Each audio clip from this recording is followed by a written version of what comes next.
Good evening and thanks very much for joining us. I'm Brittany Ramsey. Well, hot, dry and windy conditions continue to pose challenges for crews battling wildfires in northwestern Ontario. The flames and smoke have already forced more than 700 people from their homes, and more than double that number could be affected if the situation doesn't improve. About 400 evacuees from Poplar Hill and Deer Lake First Nations arrived in Thunder Bay yesterday. According to the Ministry of the Solicitor General, which is overseeing the evacuations, the total number of evacuees so far includes about 465 people from Poplar Hill, 175 from Deer Lake, and about 65 Pekanjikam residents, but hundreds more may be forced to leave soon. Kapuskasing, Cochrane, Dryden, and Cornwall have begun hosting evacuees as well. Greater Sudbury and Timmins are also preparing to provide support. Fire Information Officer Chris Marchand says while some rain did recently fall near Red Lake and Kenora, that relief will likely be short-lived. Some weather stations were reporting, amounts from 1 millimeter to as much as 16 millimeters in the western reaches of the region where the fire situation is at its worst. That is good news for places that got the more of the rainfall. And it could have some beneficial effects in lowering fire behavior in some locales, though we expect that to be a fairly short-lived reprieve. It will certainly take much more rainfall to have a significant effect on the drought-like conditions that we're seeing. The municipality of Red Lake has also begun to prepare for an evacuation, but the fire threat isn't yet imminent. The closest blaze is currently about 40 kilometers from that community. Well, as the forest fire situation worsens, Nishnawbe Grand Chief Alvin Fiddler has called on the provincial government to declare a state of emergency. He hopes to trigger an immediate response so that assistance will be provided to the remote First Nations that are being threatened. Chief Fiddler says the situation is worsening by the hour. He says while 3 communities have been forced to evacuate so far, the potential for full-scale evacuations of several other communities is a reality if the fire conditions worsen. In addition to those already forced to leave Poplar Hill, Deer Lake, and Pekanjikam, residents in Bearskin Lake, Sagiko Lake, and North Spirit Lake are also on high alert for possible evacuations. Well, step 3 of Ontario's reopening just a few days away, some city businesses were concerned whether they'd be able to find needed additional staff. The move to indoor dining on Friday has brought waves of locals to employment service agencies looking to capitalize on the demand for more workers. But at this point, the numbers still don't meet the need. Corey Nordstrom has more. Patios are flourishing across the city and province as Ontario is still a few days away from allowing restaurant patrons inside their premises.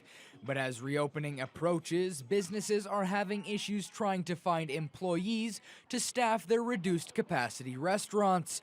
According to Jim Camuzzi, who owns Rooster's Bistro and is chair of the Waterfront BIA, it's an issue he has been trying to address for a while now. I've been on a campaign for about the last month trying to hire people and fill positions, and I still, I'm opening up on Friday, and I have my main staff working, some of them working 7 days a week. It's very tough. Bars like On Deck are one of the few in the city that have not erected an adjacent patio.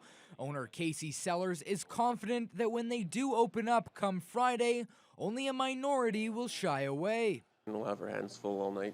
I don't see the young people worrying too much about it. But Sellers may be required to work more than he's accustomed to. A lot of applications are just, a lot of the ones I've phoned have already found other employment. Other places have had patios open for a while. They might have scooped up all the eager people, so kind of at a disadvantage that way.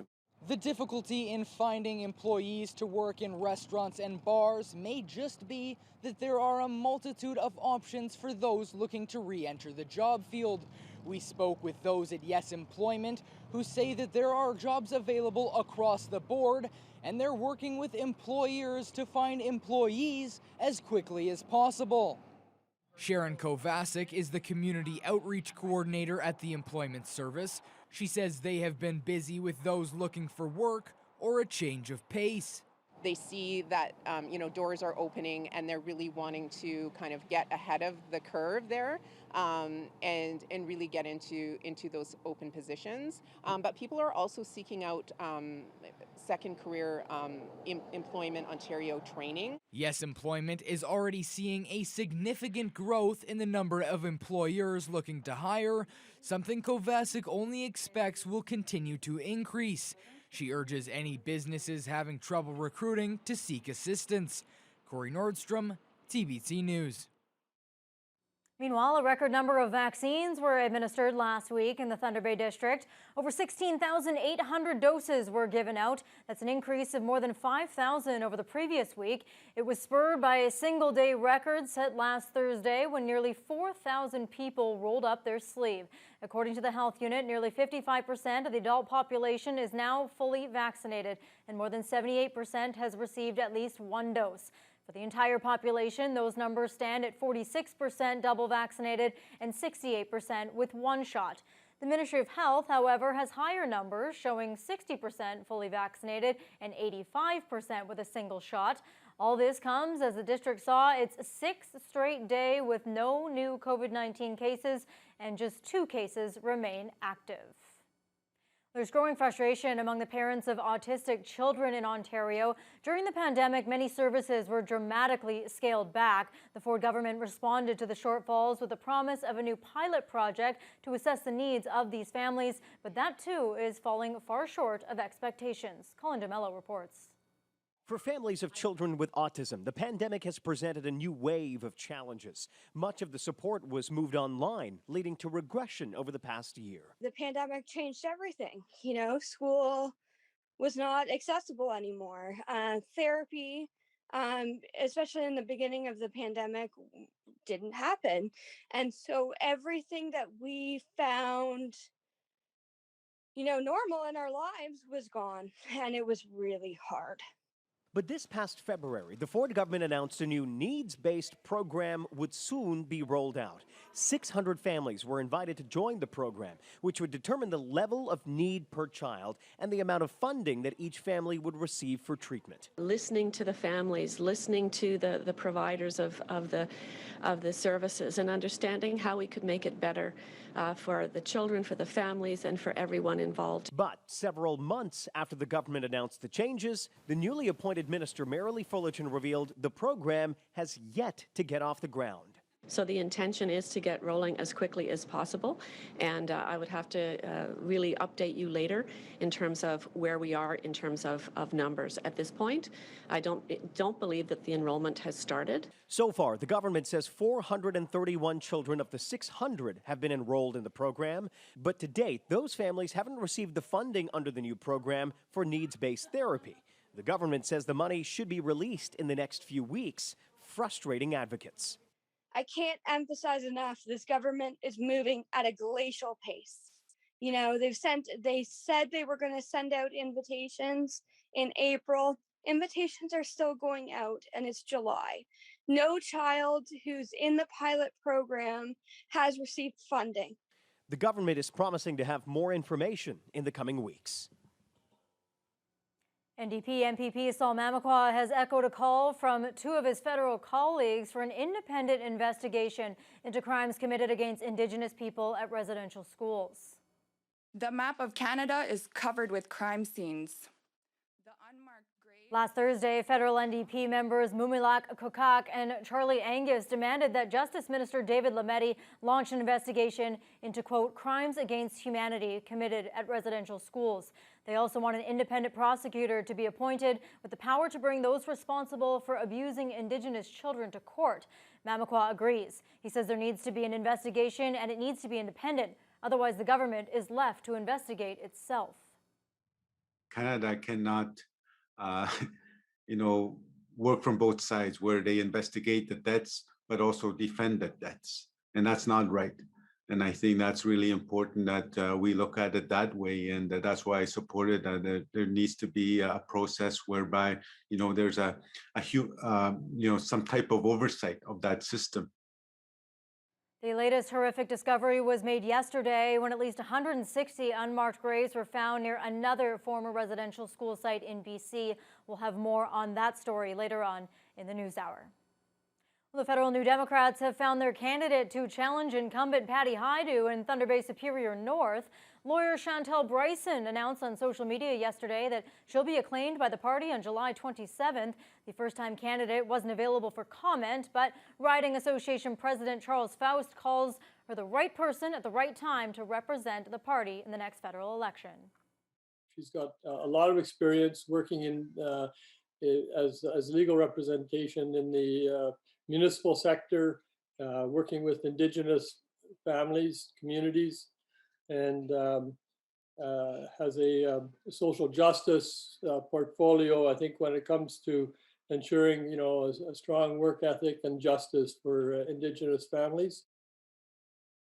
Faust believes Prime Minister Justin Trudeau will call an election as early as next month. Bryson joins Hajdu and Green Party candidate Amata Madajong in Thunder Bay Superior North race. The Conservatives haven't yet named a candidate in the riding. 3 people are facing charges following an assault on Mackenzie Street. Officers responded just before 7 a.m. Monday morning and found an injured man who claimed to be the victim of an assault at the hands of an 18-year-old man and a 17-year-old girl. Police learned that during the altercation, the victim pointed a replica firearm at the 2 assailants. He was also found to be in possession of crack cocaine, fentanyl, and an assortment of other pills. All 3 appeared in bail court this morning. The federal and provincial governments have announced they'll be contributing over $6 million to recreation infrastructure projects for the Northwest region. Almost $3.7 million of that will go towards improvements to the festival area at Prince Arthur's Landing. The City of Thunder Bay will also contribute about $1.3 million to the project, which city officials say will take a few years to complete. Renovations include the relocation of the stage and viewing area and upgrades to the electrical and backstage infrastructure for event and concert hosting. The Red Rock Recreation Center will also be receiving $1.3 million for the rehabilitation of its facility. 4 other projects, including the Nipigon swimming pool and outdoor recreation facilities in Sioux Narrows Nestor Falls, upgrades to the Scriber Fitness Center, and renovations at the Center Francophone here in Thunder Bay have also received funding. Local band Green Bank is enjoying the loosening of COVID restrictions and have released a new music video prior to its first live performance in almost 2 years. Green Bank will be the opening band for the Live on the Waterfront Parkade session and virtual performances. Brianne Foley has details. I thought it crossed my mind before. There's no gigs around here no more. I've been working other jobs. After more than a year of cancellations, closures, and setbacks, Northern Ontario musicians known as Green Bank have released a new music video. A testament to the hard times faced because of COVID, director Chad Curvin and musician Jimmy Breslin say Yard Sale Sunday is supposed to be relatable for the audience. I really wanted all the clips to look kind of like a memory. When you're looking at it, it would just be like, I feel like when I remember something, you only remember like little snippets. So the whole video is just kind of based on this idea of like quick thoughts. Thinking like, you know what, that's actually a pretty real thing that a lot of people, not just in music, but in any, way of life, sometimes have to face, and it can be incredibly difficult, if you've been trying so hard, for so long, but ends just aren't meeting, the bills are piling up. They released the video that was recorded pre-COVID because they wanted people to look at the positives of the pandemic, coming together and struggling through while remembering what it's taught us as a society. Craig Smith says being a performer during the pandemic has been tough, but they are looking forward to going live again. There's nothing better than playing live, and that aspect's just been gone for so long now. We're certainly ready to get back on stage, and we've been having a couple of really good rehearsals, and I'm excited to play in front of people. And they will get their first taste of a live performance on Wednesday when they kick off the new version of Live on the Waterfront. Only this time it'll be live on the Parkade and virtually available at the drive-in. It's kind of like an honor to be kicking it off, and the community part of it, everybody that I've talked to about it's like, yes, we're back, baby, This will kickstart live events for the band as they see their calendars start to fill up. Their next public performance in the city will be Roots for Harvest on August 8th, and for them, this looks like the light at the end of the tunnel. Brianne Foley, TBT News. Tomorrow night, it'll be good to see live performances back on the waterfront. Awesome. Very exciting. Hopefully the weather holds up. Fiona, we know today in particular, not the consistent rainfall we so desperately are looking for, but still some showers nonetheless.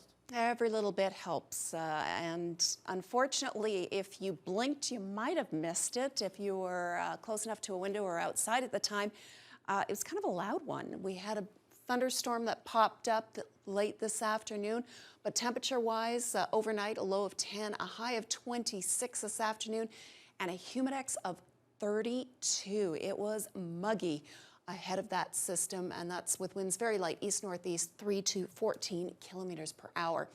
Now, as with other areas that saw a little bit of the rain move through behind that system, the air was a little bit drier. So the humidex to the west at this hour isn't as high as it had been yesterday. Right now, the humidex is adding maybe a couple of degrees to what these numbers actually feel like. So Fort Frances, actual temperature 27, 25 in Dryden, 26 in Kenora, with loads of sunshine. Red Lake and into Pickle Lake a little bit cooler. They've got a lot of cloud and they've got a lot of smoke in the area, and that's keeping out any sunshine, unfortunately. 25 in Sioux Lookout at this time, 27 in Armstrong, 26 in Greenstone. They had periods of rain earlier today. Right now they've got some showers. It's the northern end of this system just sweeping through. Marathon currently at 19, and Sault Ste. Marie, wow, is it muggy there. Currently 22 is the actual temperature, but the humidex makes it feel like 32 at this time under mostly cloudy skies. Now tonight, we're looking at another mild one, a low of 16, partly cloudy, minor chance of a shower over the next hour or two as the last tail end of that system moves out. But for the most part overnight, looking fairly dry. And as we head into the second half of the week, well, there is a lot of hot air in the west. So as this system passes us further east, we've got some very warm temperatures moving in for Saturday and Sunday. I'll have more details later on in the news hour. All right, thanks very much for that, Fiona.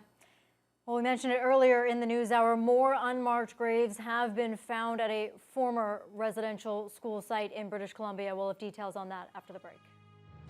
And I think it just deepens the sadness and the sorrow that people are experiencing